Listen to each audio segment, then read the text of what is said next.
Amis de la Sarthe et des alentours, bienvenue dans le débat sartois, votre émission débat proposée chaque dernier samedi du mois avec ce mois-ci la question de l'agriculture biologique dans notre département, dans notre région. En effet, le bio, on a tous tendance à se dire que c'est bien, mais que c'est souvent trop cher pour notre porte-monnaie.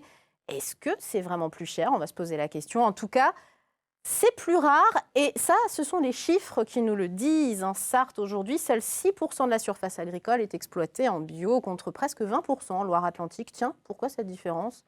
Autre chiffre, pendant 10 ans, de 2010 à 2020, les conversions et les installations de production bio ont progressé fortement, mais depuis 2020, la tendance est à une légère baisse.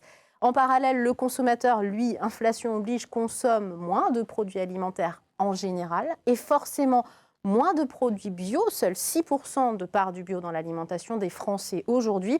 Alors, nous n'allons pas dramatiser la situation, c'est pas le genre de la maison, mais quand même, quand le gouvernement fixe un objectif ambitieux d'atteindre 18% de surface agricole bio en 2027 et qu'on n'est toujours qu'à 11% sur le plan national, 6,2 en Sarthe, je le rappelle, on se dit que la marche est encore bien haute quand même. Dans ce débat, on va se demander ensemble pourquoi tout le monde ne joue pas plus le jeu du bio, ou de la bio d'ailleurs, en Sarthe et en Pays de la Loire. Quel avenir pour l'agriculture biologique sur notre territoire? C'est le débat sartois, c'est tout de suite.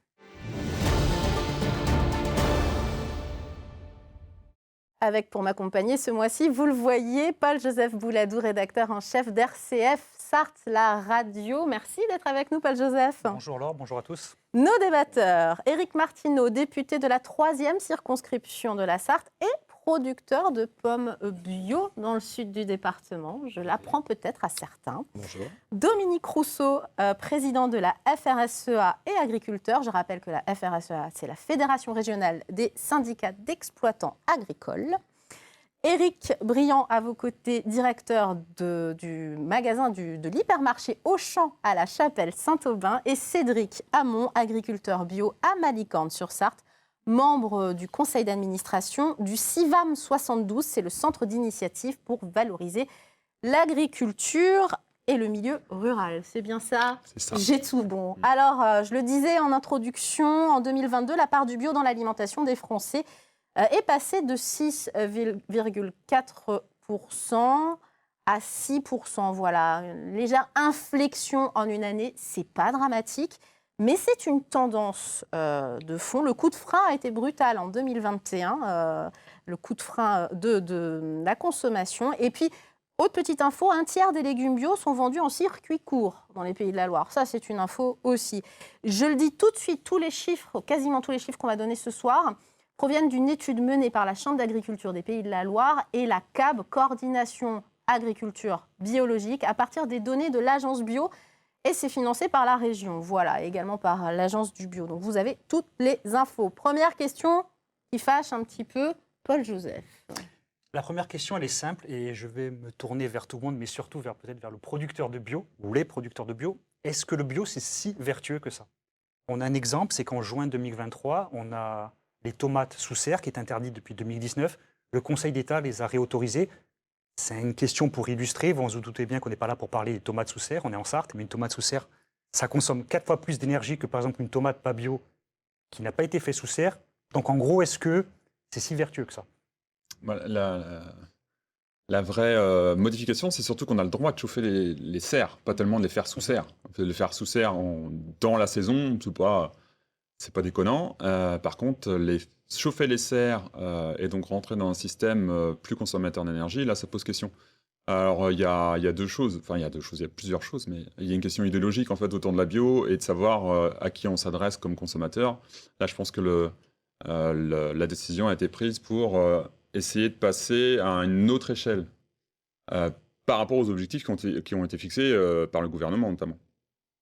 Sauf que ça peut être aussi pris comme quelque chose qui permette de faire une mauvaise information dans le sens où on se déroge, enfin en tout cas on fait un pas de côté par rapport au cahier des charges bio qui aujourd'hui, normalement on ne doit pas, ou en tout cas c'est pas préconisé d'aller utiliser des énergies fossiles pour aller, oui, essentiellement fossiles, pour aller chauffer les serres, quoi. Maintenant, qu'est-ce qu'on fait de ça? Puisque ça tombe, en fait. C'est pas une demande des producteurs, c'est une demande qui vient de plus haut. Et donc, d'où elle vient, là, il y a un petit flottement. Moi, je ne maîtrise pas. Là. C'est plus vertueux le bio? C'était la première question quand même. Si je pourrais compléter, moi, Ouais. on pourrait aussi le voir. Vertueux, c'est la question. Alors, je ne sais pas. Ce que je pense, c'est que toute culture qui se fait sous serre elle peut être vue aussi comme un univers clos. Alors après, c'est le débat de la saisonnalité, ça c'est encore autre chose, de savoir si on les chauffe ou pas. Mais le fait que vous ayez une culture maraîchère, par exemple, parce que pour l'instant ce ne sont que des cultures maraîchères, sous serre, ça veut dire qu'en clair, vous pouvez limiter, lutter différemment contre les mauvais insectes par l'ajout d'insectes à l'intérieur. Enfin voilà, quand on parlait d'une tendance vers le zéro pesticide ou des choses comme ça c'est possible, surtout lorsque vous êtes dans un univers clos, donc sous serre. Donc c'est vrai que ça peut interroger, questionner. Après, comme disait mon voisin, si ce sont les légumes de saison, des tomates au mois de juillet sous serre, moi je vois pas ce en quoi c'est gênant. Au mois de janvier, ça peut poser une autre question, mais ça c'est aussi le consommateur. Pour qu'on soit clair, le bio, est-ce que c'est zéro pesticide? Ah oui. Ah non. Oui et non. En fait, il y a des non, alors ça dépend comment on prend le truc, mais c'est... Pour le consommateur, il y a- pour qu'on sache. Moi, quand j'achète ma tomate bio, même en pleine saison, est-ce qu'elle est zéro pesticide? Si on parle strictement pesticides, parce que le mot pesticide, il englobe plein de choses, mais il y a des produits qu'on peut utiliser en bio qui ont une autorisation de mise sur le marché et donc qui sont utilisables en agriculture biologique. Donc voilà, qui permettent notamment sur des cultures un peu plus intensives, comme le maraîchage ou comme l'arbo ou comme d'autres choses, d'être utilisés avec tout le cadre réglementaire. Maintenant, ça s'arrête à ça, et c'est pas zéro en fait, mais c'est à la Vous avez marge. essayé? Alors, Oui et non. alors oui et non. Alors, et j'ai la chance alors à l'Assemblée nationale justement d'être dans la commission d'enquête sur le pourquoi la France n'arrive pas à baisser sa consommation de pesticides. Voilà. Et la première réunion que l'on a faite, c'était avec le directeur de l'INRAE qui servait déjà à définir c'est quoi un pesticide. On parle déjà de la bonne chose, la chose. Dès que vous avez le mot... Alors de toute façon, au bout de 3 fois, je vais poser 3 fois la même question. À la 3e fois, donc j'ai eu la réponse. Dès que vous tuez quelque chose, peu importe, vous tuez la vie, vous utilisez un pesticide. Ce qui veut dire qu'en sémantique, et même en anglais, de toute façon, toutes les conférences se font en anglais, les conférences scientifiques, on n'utilise que le mot pesticide. Et donc, oui, en clair, on utilise des pesticides, mais pas les mêmes. Pas les mêmes que dans l'agriculture raisonnée ou certains cahiers des charges. Mais est-ce que le cuivre est un pesticide? Est-ce que l'huile de Vous êtes Nîmes est d'accord un avec ça, pesticide? Dominique Rousseau? Voilà. Et je rejoins tout à fait Éric Martineau sur ce sujet-là, puisque toute plante a besoin d'être défendue, toute plante attrape des maladies, et le mode pour justement ces plantes puissent se confronter à ces maladies-là, la solution du bio et la solution du conventionnel n'est pas du tout la même. Et ce que je rejoins tout à fait Éric Martineau sur le sujet, c'est que pour défendre une plante, notamment en grande culture, en céréales, on utilise certains produits chimiques, même des produits bio, moi j'en utilise, pour activer les défenses naturelles des plantes. Ça, je le fais. Après, quand monsieur le député parlait du cuivre, en fait, les volumes à l'hectare ne sont pas du tout les mêmes. Nous, on utilise des cinquantaines, des centaines de grammes à l'hectare. Dès qu'on passe au sulfate de cuivre, c'est en kilos et tout ça. Et tout ça, ça contrebalance les chiffres de baisse de consommation des pesticides, parce que plus on va faire de bio et moins on va baisser en consommation de pesticides. Et c'est comme ça qu'il faut voir ça. Et c'est là qu'il ne faut pas confronter les deux, parce que moi qui suis un agriculteur conventionnel, j'utilise des produits bio sur mes cultures. Et moi, le débat, c'est que le bio aide le conventionnel aussi à développer d'autres modes de défense. Mais le bio a besoin du conventionnel aussi, de la recherche, pour qu'un jour, ces deux types de production puissent se rejoindre Et voilà, quoi. Parce Alors, que... est-ce qu'il est vraiment souhaitable de produire plus de bio? Vous êtes en train de dire que ce n'est pas la peine de confronter les deux types d'agriculture. C'est souhaitable, plus de bio, même pour les gens qui sont en conventionnel? Vous voyez, moi, à la FRSEA, j'ai été amené à discuter avec des gens du MEDEF et tout ça. En industrie, quand on prévoit de produire quelque chose de nouveau, on crée la demande. Moi, j'ai dit, en agriculture, c'est pas comme ça. Les gouvernements successifs ont dit, on va faire plus de bio, on va faire plus d'offres et on aura plus de demandes. Et là, on voit bien la limite du truc, c'est qu'il y a la demande en bio s'affaisse un petit peu. Donc, c'est pas l'offre, c'est aussi la demande qui fait l'offre. Et on a certains, ceux qui commercialisent nos produits, pour certains, on fait quand même de la très mauvaise pub par rapport au bio. Quand vous voyez des concurrents de M. Burian qui disent le bio même prix du conventionnel, c'est comme ça qu'on commence à tuer le bio, quoi. C'est possible ça, le bio même prix? Alors vous qui êtes directeur d'un hypermarché Auchan, on peut le citer, à la Chapelle-Saint-Aubin, est-ce que c'est possible de faire du bio au même prix que le conventionnel? Alors, vous pourrez peut-être l'avoir sur une promotion, mais non, Oui. parce que c'est pas le même cahier des charges, ça ne demande pas le même coût de production. Donc, c'est pas possible que ça soit au même prix. Sur ça, l'intérêt du produit, il y en a plein.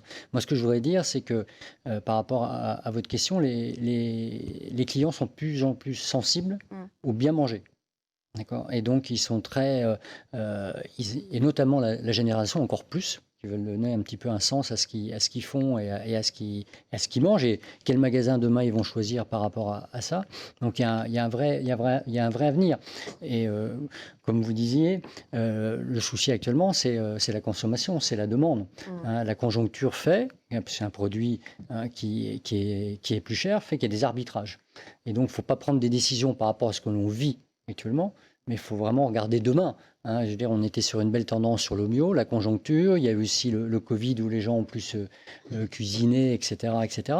Mais moi, dans mon magasin, je garde le même périmètre. J'ai un bel emplacement. J'ai des centaines d'éléments de bio, d'un univers spécialisé, et je ne vais pas réduire.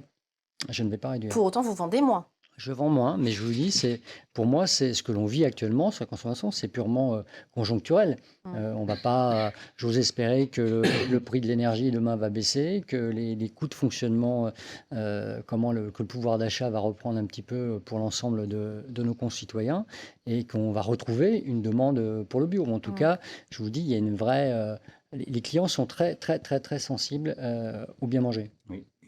Justement, en parlant du bien manger, en fait, il y a un sujet que j'aimerais aborder, c'est cette confusion qu'on peut avoir entre ce qui est bio et ce qui est diététique. Il y a énormément de labels. Nutri-Score, d'ailleurs, qui a quand même ajouté à cette confusion. Bio français, bio étranger, on parle notamment Peut-être que du bio vous espagnol. pouvez en parler, Éric Briand, parce que c'est vrai que dans la multitude des labels, quand on est à l'hypermarché, parfois on s'y perd, on confond. Oui, nous, ce que l'on fait, c'est vrai qu'on développe des produits filières avec les producteurs. Par exemple, je vous donnais un exemple de la pomme bio. On a discuté avec M. Martineau à Chenu. On a un producteur local qui fait de la pomme bio, et c'est un produit filière. Et ce produit est référencé national. Donc, un produit filière à Auchan, ça veut dire quoi? Ça veut dire que c'est un produit de qualité, avec un cahier des charges, co-construit avec le producteur. Respect du RSE, puis de la production, de l'environnement, respect du bien-être animal quand c'est animal, et puis surtout une juste rémunération avec le producteur. Et donc, on essaye justement dans cette charte de qualité de développer ces produits pour que ça soit clair pour tout le monde, pour le consommateur. Et actuellement, chez nous, on a 224 produits filières, que ce soit de la viande, fruits et légumes, etc., qui sont développés au niveau d'Auchan. Et ça, c'est un engagement vraiment de qualité, d'accord ? Et c'est un engagement partagé avec le producteur, avec l'agriculteur. Donc ça, c'est une réponse que nous, on essaye de faire. Mais c'est vrai qu'avec le Nutri-Score, etc., vous avez aussi les applications Yuka, etc., donc on s'y perd un petit peu. Pour autant, on le voit, c'est pas forcément dans les hypermarchés qu'on achète le plus de bio. Finalement, les gens qui s'intéressent au bio, ils vont acheter directement chez le producteur ou en circuit court. Ouais, il y a une dynamique qui est un peu différente. En fait, on est sur des personnes qui ont peut-être un peu plus conscience de leurs actes d'achat. Sur la ferme, on a réussi à créer un marché en fait quasiment avec que des produits bio locaux en tout cas. Et donc il y a un maraîcher. Moi je fais des produits également, voilà, des poulets, du cochon, voilà, des choses diversifiées, de la farine aussi. Et en fait on est typiquement sur des gens qui ici se retrouvent à acheter en tout cas pas plus cher que dans les grandes surfaces, voire des fois même moins cher. En tout cas moi le cas de mes œufs, en tout cas ils sont moins chers que les grandes surfaces, ça c'est sûr. C'est des clients qui m'ont dit. Je ne suis pas allé voir. Et qui ont cet engagement du local. Donc en fait, on essaie de trouver ces complémentarités aussi entre bio et local. Et j'ai l'impression que les deux chemins se croisent aujourd'hui, où si on peut avoir les deux, c'est le top. On est dans le must de la recherche alimentaire, quoi. Donc le local va prendre, pour moi, il va quand même prendre le pas sur le bio. On va être dans cette dynamique-là, dans une dynamique un peu territoriale. Voilà, la Sarthe, ça reste rural. Donc, dans ce territoire-là, on va avoir confiance à qui on achète. Et donc, du coup, on va pouvoir discuter et questionner sur les pratiques, comment ça se met en œuvre, et à qui on achète et comment on l'achète. Et le vrai avenir du bio, c'est le conventionnel qui va expliquer ce qu'il fait, quoi. Parce qu'à un moment donné, le client va être là pour dire, c'est exactement ce qu'on disait tout à l'heure par rapport à la demande, il va dire, eh ben nous on veut plus ça, ça, ça, ça, et donc ça va tirer sur quelque chose qui va aller moins vite que ce qu'on a envie, mais qui va aller dans le sens positif en fait de la demande des consommateurs. Et ce qui est important, c'est que les consommateurs soient acteurs de ce qu'ils achètent et qu'ils aient confiance dans ce qu'ils achètent, quoi. Est-ce que c'est une des raisons pour lesquelles il n'y a pas plus de surface agricole bio en Sarthe? Je le disais en introduction, presque 20% en Loire-Atlantique, comme on explique ça d'ailleurs, et que 6,2% de la surface agricole en Sarthe.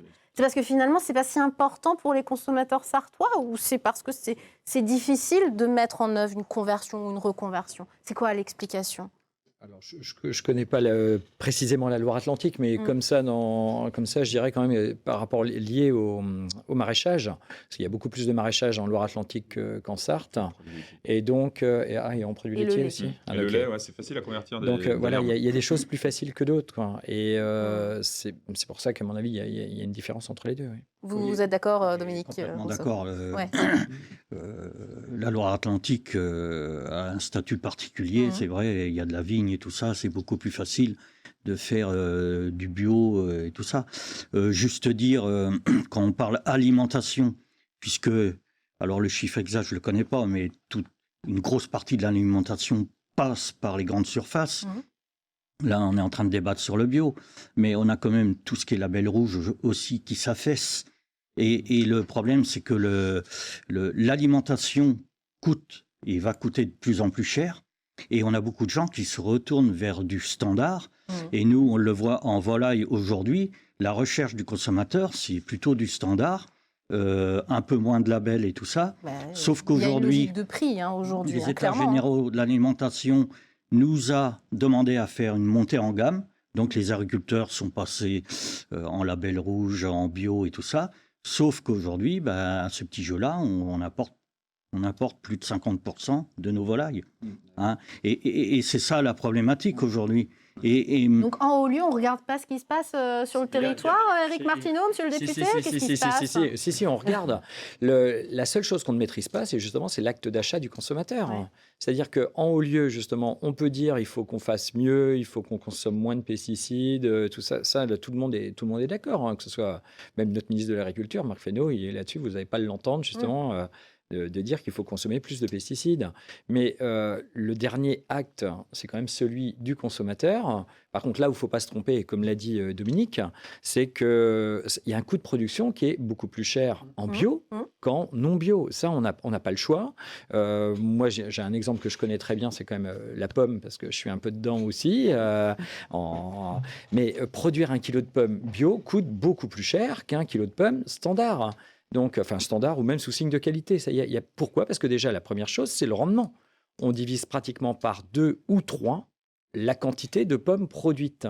Et comme en plus, vous n'avez pas de produits phyto pour vous aider à, limiter la pousse du bois, donc ça veut dire que vous avez beaucoup plus d'heures de taille, vous n'avez pas d'éclaircissage chimique, donc tout se fait à la main. L'éclaircissage, c'est 300 heures de travail à l'hectare à 15 € de l'heure. Vous êtes à 5 000. Ah bah oui, mais alors là en plus après c'est un autre sujet, hein. Parce que alors là en plus après on trouve personne pour nous aider à travailler dans les vergers. Mais exemple, un verger standard, c'est un désherbage chimique par an. En bio, c'est minimum un passage par mois. Et encore, s'il pleut comme cet été, c'était beaucoup plus. Et donc là, on remplace quelque chose qui coûte 300 € de l'hectare par 4 000, 5 000 € au niveau de la charge. Et au lieu de produire 60 tonnes hectare, on produit 20 tonnes.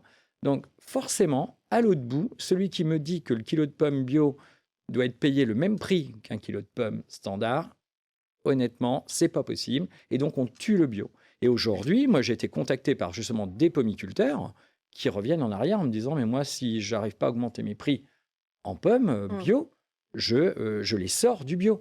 Et ça, c'est la crainte, justement, même au ministère de l'Agriculture. Je connais bien Marc Fesneau. Il y a... On est voisins, il faut dire. Hein, voisins, et puis alors, on s'entend très bien, même politiquement, donc ça se passe très bien. Et donc, c'est pour ça quand on en parle, ça, c'est une source d'inquiétude. C'est pour ça qu'il a été mis en place des mesures pour essayer justement de dynamiser ce qu'on appelle le bioréflexe, de dire il faut surtout ne tournez pas le dos en tant que consommateur vers du bio. Depuis tout à l'heure, on a parlé des consommateurs, que ce soit français, des consommateurs locaux, mais la France, depuis au moins l'après-guerre, on ne va pas faire l'historique avant, au moins depuis De Gaulle et l'époque du ministre Pisani, il y a quand même une tradition de l'agriculture qui s'exporte. Et pour ça, petit 1, on ne maîtrise pas le marché à l'extérieur, les autres pays consomment peut-être moins de bio. Petit 2, qui dit exporter dit agriculture intensive, donc on revient à la question de base de l'or, est-ce que ça vaut le coup de faire du bio aujourd'hui ? Moi, je commence, mais parce que en fait, ça me je trouve plein d'antagonismes en fait dans ce qu'on peut entendre et avoir comme directive. Il y a des accords cadres qui sont passés à l'échelle européenne qui disent qu'il faut faire des libre-échanges, notamment avec les accords, c'est les accords du Mercosur, hein, très clairement, avec les pays d'Amérique du Sud. Et puis, à côté de ça, on va avoir des choses qui sont plus, laxistes, c'est pas tout à fait ça, qui sont plus rigides chez nous, qui nous permettent pas de rentrer en fait dans cette compétition de l'exportation et en fait qui ne concernent pas des volumes importants. Et on va baser une agriculture sur des pourcentages d'exportation qui sont relativement faibles malgré tout pour avoir un marché, pour tenir un prix de marché mondial avec des coûts de production qui sont pas aussi bas que dans les pays très extensif, un coût de main-d'œuvre qui, on l'a déjà dit tout de suite, qui chez nous qui est suffisamment important. Et en fait, on n'a pas les mêmes cartes, très clairement. On ne peut pas se battre sur les mêmes terrains. Donc, jouer le discours et la carte c'est l'exportation qu'il faut faire, c'est un fou. Enfin, on est à côté. Alors, vous êtes en train de dire il faut vendre sur notre territoire. Est-ce qu'il y a de la place pour tout le monde pour vendre sur le territoire, tous les producteurs bio de Sarthe, par exemple ? Il y a beaucoup de producteurs bio d'ailleurs qui se reconvertissent et dans les 5 années qui font rétropédalage ces dernières années. C'est en production laitière en ce moment, mais il y a des effets conjoncturels là. Le marché local, il y a un risque de cannibalisme. Il ne peut pas y avoir plus de personnes qui achètent en local à cause des coûts. On l'a parlé tout à l'heure, à cause surtout du prix à l'achat. En fait, il ne faut pas opposer, on l'a dit au début, les modes de production, mais il ne faut pas opposer aussi les consommateurs. Le week-end, vous avez du monde, vous achetez bio, local et tout ça, et puis le lundi, vous rentrez du boulot, vous allez acheter des lasagnes. Vous connaissez ma vie en fait, Dominique Rousseau. Et puis voilà, c'est ça le consommateur. Voilà. Un consommateur on est tous pareil, évidemment. très volage. Et puis le consommateur aujourd'hui a peut-être d'autres priorités, que ce soit l'habitat, que ce soit les voitures, le téléphone portable, l'énergie. Donc, la variable d'ajustement, c'est souvent l'alimentation. Et c'est comme ça qu'il faut voir les choses. Et pour répondre à votre question de l'exportation, la France était premier ou deuxième pays exportateur. Et aujourd'hui, on a décroché au 7e rang. Aujourd'hui, on a encore les céréales. Les céréales, on peut en faire un autre débat une autre fois, c'est plutôt géopolitique, les céréales. Mais tout ça pour dire, à un moment donné, faut faire attention à tous ces débats-là et pas tout mélanger. L'export, en fait, nous, l'agriculture française, c'est pour la consommation des Français. Et aujourd'hui, on n'est plus autosuffisant en nombre de production. D'ailleurs, il faut savoir que le modèle extensif, à la base, on l'oublie, c'était pour nourrir tout le monde à la Libération. Oui, alors C'est après, quelque chose qu'on oublie. C'était pas attention pour à exploiter. l'intensif, parce que l'intensif, c'était l'agriculture des années 50, 60, parce que fallait répondre aux enjeux de l'alimentation. Et aujourd'hui, 20% des exploitations bio sont en mix avec du conventionnel. Hein. Ça, c'était aussi une façon, alors tout le monde n'est pas d'accord avec ça, mais c'était une façon aussi de développer du bio sans prendre trop le risque de tout mettre en bio et être en difficulté à un moment donné, parce que Mettre tous ses œufs dans le même panier, si vous me pardonnez l'expression. voilà, Le jeu de c'est mots. un mode de production qui convient. Moi, je connais des agriculteurs qui font les deux, et dans la mesure où c'est bien fait, moi, ça me pose aucun souci, quoi. Et puis aussi parce que justement, on a des impasses techniques aussi sur certaines cultures qui font que ce mix, à la limite, il pouvait aussi se défendre, parce que vous avez certaines choses qui sont quand même hyper compliquées en bio. Hein. C'est beaucoup plus facile une prairie bio que certaines variétés de pommes, ça c'est sûr. Il nous reste 1 minute, d'un mot, les uns les autres. Est-ce que vous auriez une solution magique à sortir de votre tiroir pour développer le bio, pour faire en sorte que les consommateurs achètent plus de bio? Je m'adresse à la grande distribution que vous représentez, Éric Briand. Je crois déjà qu'il faut peut-être encore un peu plus l'expliquer.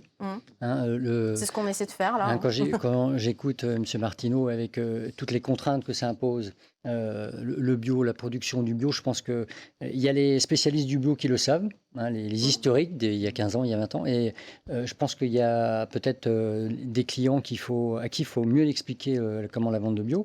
Et puis nous, je dirais au niveau de la grande distribution, ouvrir un maximum aussi à nos magasins, les fournisseurs de bio local, les fournisseurs locaux tout court, parce que dans la tendance, il y a le bio, il y a le circuit court, il y a les fournisseurs locaux, il y a aussi cette solidarité dans ces moments difficiles qui se met en place, mais sachons mieux expliquer, et puis rencontrons-nous, je dirais, plus souvent pour regarder ce qu'on peut faire ensemble. Vous avez des choses à ajouter? Oui, des choses à ajouter, puisque, comme le dit Éric Martineau, en bio, il y a certaines difficultés à mettre en place des plantes et surtout les récolter. Et on est confronté à ça aussi en conventionnel. Faut développer la recherche aujourd'hui pour que les plantes se défendent par elles-mêmes de certains insectes et aussi certaines maladies, puisque en céréales, faire des céréales bio, c'est très compliqué.